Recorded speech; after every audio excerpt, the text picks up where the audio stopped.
Hello and welcome back to the channel HardReset.Info, and today I will show you how to automate eBay listings.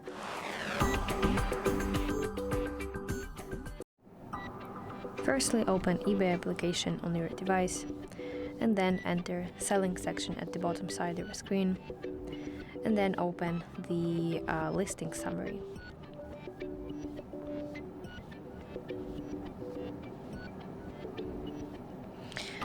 So after you after you filled in all the information about your item, such as photos, title, category, condition of your item, and so on, go to pricing section and tap this pen icon to edit the price.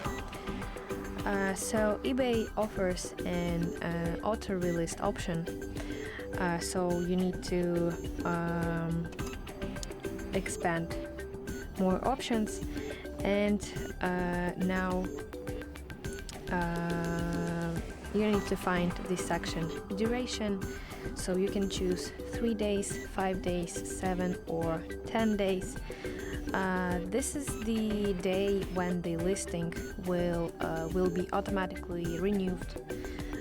So I have 10 days. That means that my listing will be renewed in 10 days if it will not be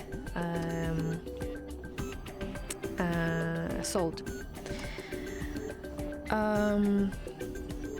So that's basically how you can automate eBay listings. I hope you find this video helpful, and if so, please leave a thumbs up and don't forget to subscribe to our channel. See you soon. Bye bye.